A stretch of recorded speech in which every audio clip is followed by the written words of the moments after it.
13वां अध्याय राजा वेन और पृथु का चरित्र।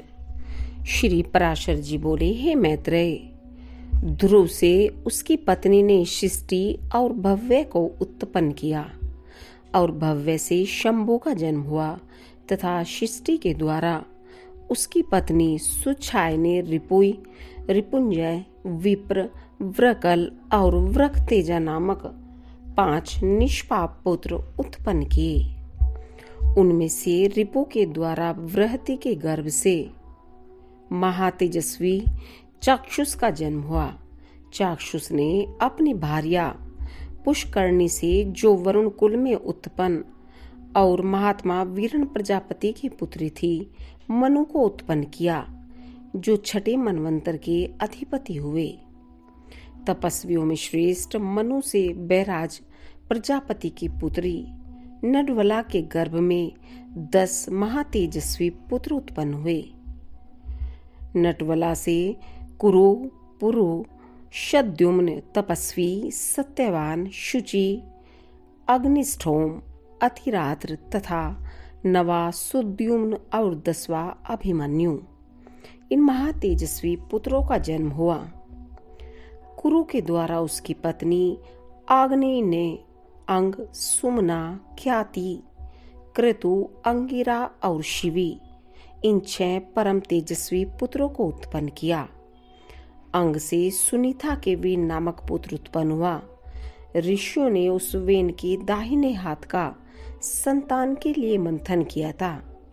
हे महामुने, वेन के हाथ का मंथन करने पर उससे वेन्य नामक महिपाल उत्पन्न हुए, जो पृथु नाम से विख्यात हैं और जिन्होंने प्रजा के हित के लिए पूर्व काल में पृथ्वी को धुआ था। श्री मैत्रेय जी बोले, हे मुनि श्रेष्ठ, परम ऋषियों ने वेन के हाथ को क्यों मथा, जिससे महापराक्रमी पृथु का जन्म हुआ। श्री पराशर जी बोले, हे मुने, मृत्यु की सुनीता नाम वाली जो प्रथम पुत्री थी, वह अंग को पत्नी रूप से दे दी गई थी, उसी से वेन का जन्म हुआ।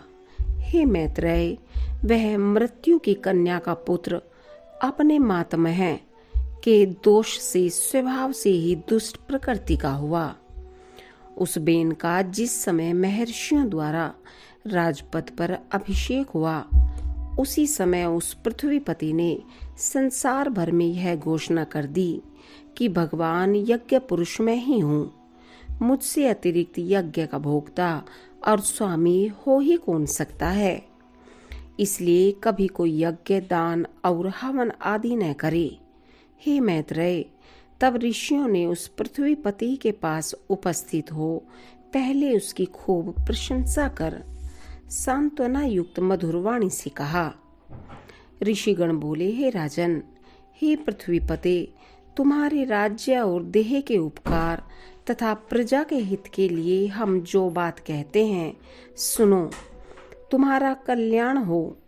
देखो, हम बड़े बड़े यज्ञों द्वारा जो सर्व यज्ञेश्वर देवाधिपति भगवान हरि का पूजन करेंगे, उसके फल में से तुमको भी 6ठा भाग मिलेगा।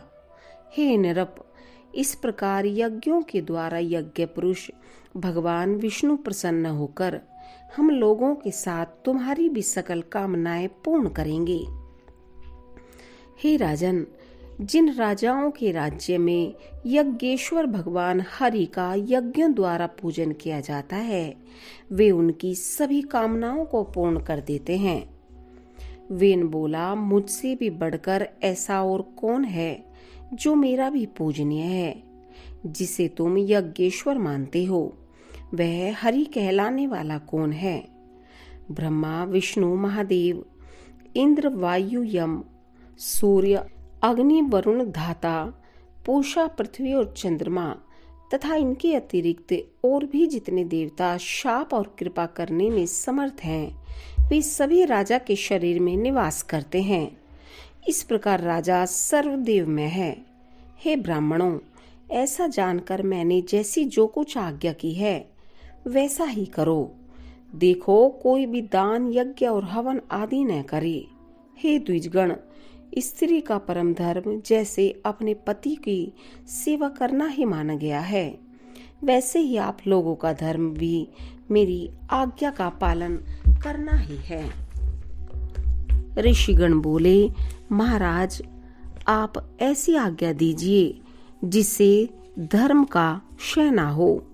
देखिए, यह सारा जगत हवि का ही परिणाम है। श्री पराशर जी बोले, महर्षियों के इस प्रकार बारंबार समझाने और कहने सुनने पर भी जब वे ने ऐसी आज्ञा नहीं दी तो वे अत्यंत क्रुद्ध और अमरशूत होकर आपस में कहने लगे, इस पापी को मारो मारो, जो अनादि और अनंत यज्ञ पुरुष प्रभु विष्णु की निंदा करता है, वह अनाचारी किसी भी प्रकार पृथ्वीपति होने के योग्य नहीं है। ऐसा कह मुनिगणों ने भगवान की निंदा आदि करने के कारण पहले ही मरे हुए उस राजा को मंत्र से पवित्र किए हुए कुशाओं से मार डाला। हे द्विज, तदंतर उन मुनीश्वरों ने सब ओर बड़ी धूली उठती देखी। उसे देखकर उन्होंने अपने निकटवर्ती लोगों से पूछा, यह क्या है? उन पुरुषों ने कहा, राष्ट्र के राजाहीन हो जाने से दीन दुखिया लोगों ने चोर बनकर दूसरों का धन लूटना आरंभ कर दिया है। हे मुनिवरों, उन तीव्र वेग वाले पर धनहारी चोरों के उत्पात में ही यह बड़ी भारी धूली उठती दिख रही है। तब उन सब मुनीश्वरों ने आपस में सलाह कर उस पुत्रहीन राजा की जंघा का पुत्र के लिए यत्न पूर्वक मंथन किया। उसकी जंघा के मथने पर उससे एक पुरुष उत्पन्न हुआ जो जले ठूंठ के समान काला, अत्यंत नाटा और छोटे मुख वाला था। उसने अति आतुर होकर उन सब ब्राह्मणों से कहा, मैं क्या करूं? उन्होंने कहा, निषीद बैठ, अतः वह निषाद कहलाया। इसलिए हे मुनि शार्दुल, उससे उत्पन्न हुए लोग विंध्याचल निवासी पापपरायण निषादगण हुए। उस निषाद रूप द्वार से राजा वेन का संपूर्ण पाप निकल गया, अतः निषादगण वेन के पापों का नाश करने वाले हुए। फिर उन ब्राह्मणों ने उसके दाएं हाथ का मंथन किया। उसका मंथन करने से परम प्रतापी वेणु सुवन पृथु प्रकट हुए, जो अपने शरीर से प्रज्वलित अग्नि के समान दीप्यमान थे। इसी समय आजगौ नामक आद्य धनुष और दिव्य बाण तथा कवच आकाश से गिरे। उनके उत्पन्न होने से सभी जीवों को अति आनंद हुआ और केवल सतपुत्र के ही जन्म लेने से वेन भी स्वर्ग लोक को चला गया। इस प्रकार महात्मा पुत्र के कारण ही उसकी पुम अर्थात नरक से रक्षा हुई। महाराज पृथु के अभिषेक के लिए सभी समुद्र और नदियां सब प्रकार के रत्न और जल लेकर उपस्थित हुए। उस समय अंगिरस देवगणों के सहित पितामह ब्रह्मा जी ने और समस्त स्थावर जंगम प्राणियों ने वहां आकर महाराज वैन्य का राज्याभिषेक किया। उनके दाहिने हाथ में चक्र का चिन्ह देखकर उनके विष्णु का अंश जान पितामह ब्रह्मा जी को परमानंद हुआ। यह श्री विष्णु भगवान के चक्र का चिन्ह सभी चक्रवर्ती राजाओं के हाथ में हुआ करता है। उनका प्रभाव कभी देवताओं से भी कुंठित नहीं होता। इस प्रकार महातेजस्वी और परम प्रतापी वेन पुत्र धर्म कुशल महानुभावों द्वारा विधि पूर्वक अति महान राजराजेश्वर पद पर अभिषिक्त हुए।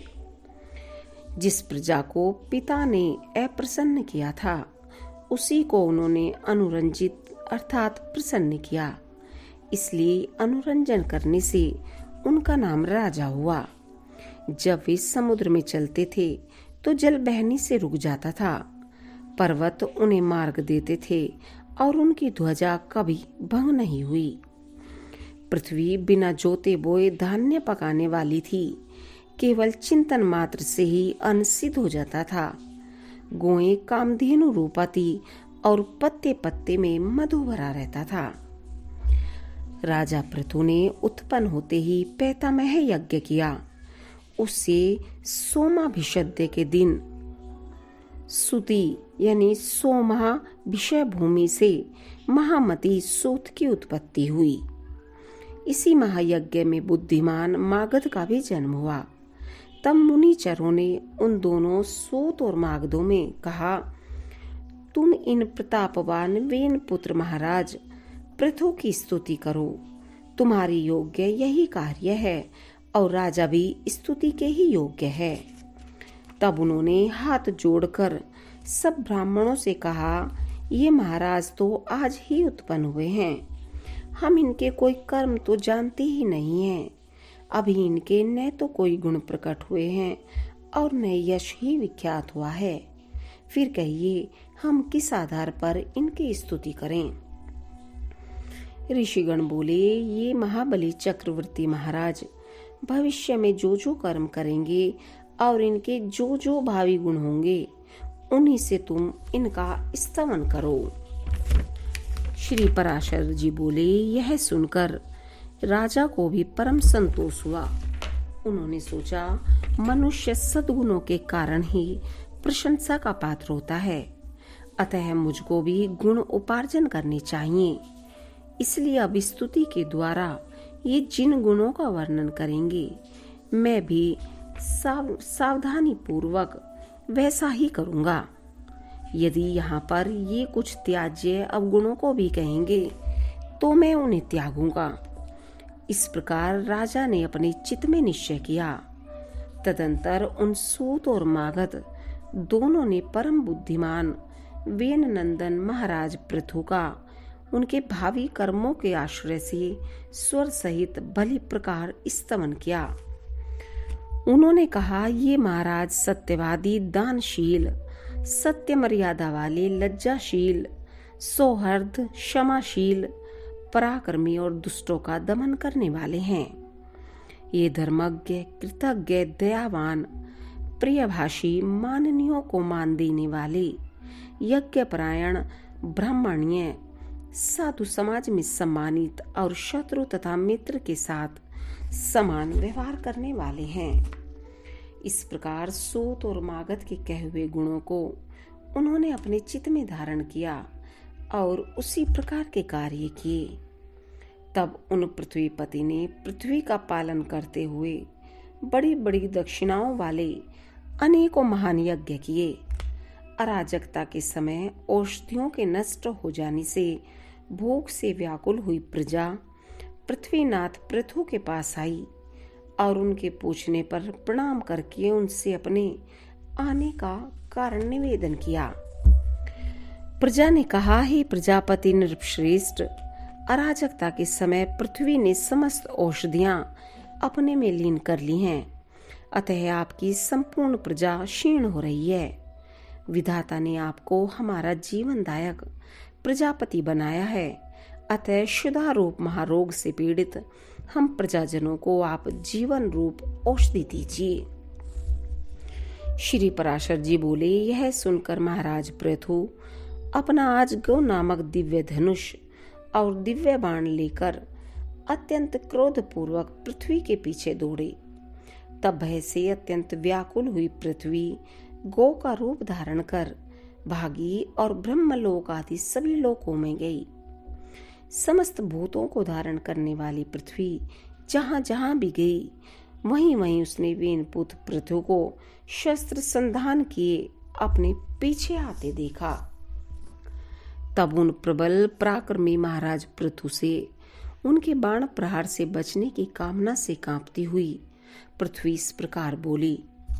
पृथ्वी ने कहा, हे राजेंद्र, क्या आपको स्त्री वध का महापाप नहीं दिख पड़ता जो मुझे मारने पर आप ऐसे उतारू हो रहे हैं?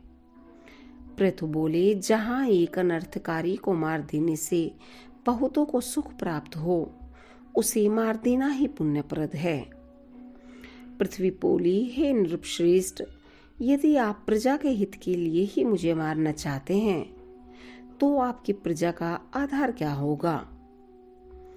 पृथु ने कहा, अरे वसुधे, अपनी आज्ञा का उल्लंघन करने वाली तुझे मारकर मैं अपने योग बल से ही इस प्रजा को धारण करूंगा। श्री पराशर जी बोले, तब अत्यंत भयभीत एवं कांपती हुई पृथ्वी ने उन पृथ्वीपति को पुनः प्रणाम करके कहा। पृथ्वी बोली, हे राजन, यत्न पूर्वक आरंभ किए हुए सभी कार्य सिद्ध हो जाते हैं, अतः मैं भी आपको एक उपाय बताती हूँ। यदि आपकी इच्छा हो तो वैसा ही करें। हे नरनाथ, मैंने जिन समस्त औषधियों को पचा लिया है, उन्हें यदि आपकी इच्छा हो तो दुग्ध रूप में दे सकती हूँ। अतः हे धर्मात्माओं में श्रेष्ठ महाराज, आप प्रजा के हित के लिए कोई ऐसा वत्स बछड़ा बनाइए जिससे वात्सल्यवश मैं उन्हें दुग्ध रूप से निकाल सकूं, और मुझको आप सर्वत्र समतल कर दीजिए, जिससे मैं उत्तमोत्तम औषधियों के बीज रूप दुग्ध को सर्वत्र उत्पन्न कर सकूं। श्री पराशर जी बोले, तब महाराज पृथु ने अपने धनुष की कोटि से सैकड़ों हजारों पर्वतों को उखाड़ा और उन्हें एक स्थान पर इकट्ठा कर दिया। इससे पूर्व पृथ्वी के समतल न होने से पुर और ग्राम आदि का कोई नियमित विभाग नहीं था। हे मैत्रेय, उस समय अन्न, गौरक्षा, कृषि और व्यापार का भी कोई क्रम न था। यह सब तो वेन पुत्र पृथु के समय से ही आरंभ हुआ। हे द्विजोतम, जहाँ जहाँ भूमि समतल थी वहाँ वहाँ पर प्रजा ने निवास करना पसंद किया। उस समय तक प्रजा का आहार केवल फल मूल आदि ही था, वह भी औषधियों के नष्ट हो जाने से बड़ा दुर्लभ हो गया था। तब पृथ्वीपति पृथु ने स्वयंभू मनु को बछड़ा बनाकर अपने हाथ में ही पृथ्वी से प्रजा के हित के लिए समस्त धान्यों को दुहा। हे तात, उसी अन्न के आधार से अब भी सदा प्रजा जीवित रहती है। महाराज पृथु प्राणदान करने के कारण भूमि के पिता हुए, इसलिए उस सर्वभूत धारिणी को पृथ्वी नाम मिला। हे मुने, फिर देवता, मुनि, दैत्य, राक्षस, पर्वत, गंधर्व, सर्प, यक्ष और पितृगण आदि ने अपने अपने पात्रों में अपना अभिमत दूध दुहा तथा दुहने वालों के अनुसार उनके सजातीय ही दोग्धा और वत्स आदि हुए। इसलिए विष्णु भगवान के चरणों से प्रकट हुई यह पृथ्वी ही सबको जन्म देने वाली, बनाने वाली तथा धारण और पोषण करने वाली है। इस प्रकार पूर्व काल में वेन के पुत्र महाराज पृथु ऐसे प्रभावशाली और वीर्यवान हुए, प्रजा का रंजन करने के कारण वे राजा कहलाई। जो मनुष्य महाराज पृथु के इस चरित्र का कीर्तन करता है, उसका कोई भी दुष्कर्म फलदायी नहीं होता।